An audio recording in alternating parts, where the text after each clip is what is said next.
আসসালামু আলাইকুম। সবাই কেমন আছেন? আশা করি আপনারা সবাই ভালো আছেন। আজকের ভিডিওতে আমি আপনাদের দেখাবো কিভাবে খুব সহজে একটি সুন্দর বর্ডারলাইন ডিজাইন আঁকা যায়। যারা জামা, ওড়না, শাড়ি বা কাগজে ডিজাইন করতে ভালোবাসেন তাদের জন্য এই ভিডিওটি খুবই উপকারী।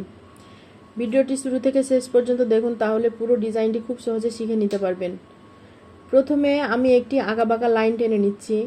তারপর লাইনের নিচে আমি একটা ছোট পাতা দিচ্ছি। পাতার চারি সাইডে আবার ছোট ছোট কিছু পাতার শেপ দিচ্ছি। আবার অপর পাশে আমি আরেকটি পাতা আঁকছি বড় করে। চেষ্টা করবেন দুই পাশের পাতাই যেন সমান আকার হয়।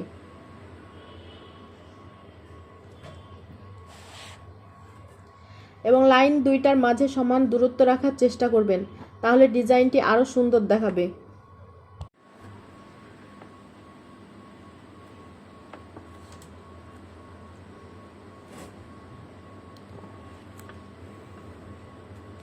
আপনি চাইলে ফুলের পাপড়ির মতো আকারও দিতে পারেন। একই ডিজাইন আমি বারবার রিপিট করছি। এটাই বর্ডার ডিজাইনের মূল সৌন্দর্য।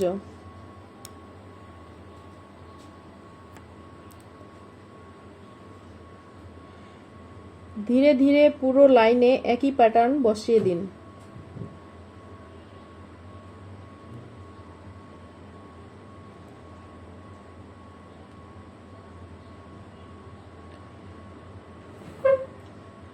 প্রতিটি বড় পাতার সাইডে পুরো চারিপাশে আমি ছোট ছোট পাতা যোগ করছি। এই ছোট ছোট ডিটেলসগুলোই আপনার ডিজাইনকে আরও আকর্ষণীয় করে তুলবে।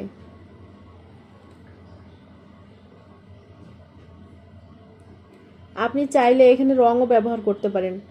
হালকা রং ব্যবহার করলে ডিজাইনটি আরও সুন্দর লাগবে। ফুল হলে লাল, গোলাপি, পাতা হলে সবুজ, এইভাবে রং করতে পারেন। এভাবেই খুব সহজে একটি সুন্দর বর্ডার লাইন ডিজাইন আঁকা যায়।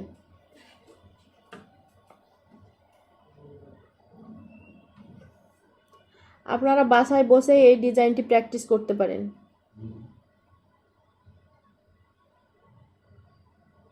যারা আর্ট ডিজাইন পছন্দ করেন তারা আমার চ্যানেলটি সাবস্ক্রাইব করে পাশে থাকবেন।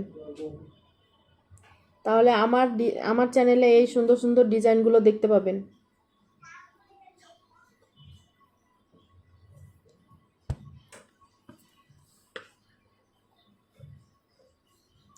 খেয়াল রাখবেন লাইন যেন কাঁপা না হয়। একটু সময় নিয়ে সুন্দরভাবে আউটলাইন করলে ডিজাইন অনেক বেশি প্রফেশনাল দেখাবে।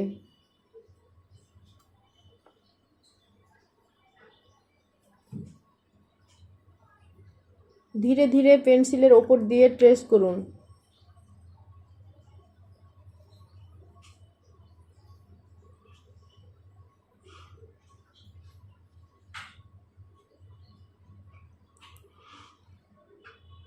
পুরো লাইনটি আমি একই প্যাটার্নে কভার করব।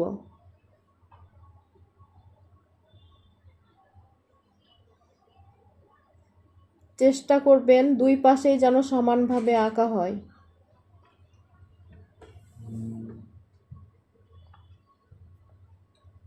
খুব ধীরে মনোযোগ সহকারে যে কোনো ডিজাইন যদি আঁকেন তাহলে অবশ্যই সেটি সুন্দর দেখায়।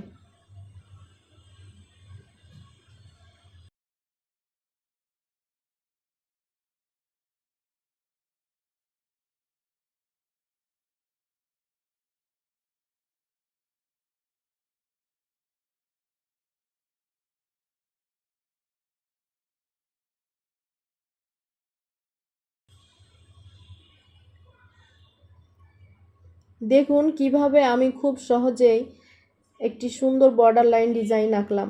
এই ডিজাইনটি আপনারা শাড়ির পাড়ে বা ওড়নায় আপনারা ব্যবহার করতে পারেন। এভাবে খুব সহজে একটি সুন্দর বর্ডার লাইন ডিজাইন আঁকলাম। আপনারা বাসায় বসেই এই ডিজাইনটি প্র্যাকটিস করতে পারবেন। ভিডিওটি যদি ভালো লাগে তাহলে লাইক, কমেন্ট এবং শেয়ার করতে ভুলবেন না। আর নতুন নতুন ডিজাইন শিখতে আমার চ্যানেলটি সাবস্ক্রাইব করে পাশে থাকবেন। সব ভালো থাকবেন, সবাই সুস্থ থাকবেন। আল্লাহ হাফেজ।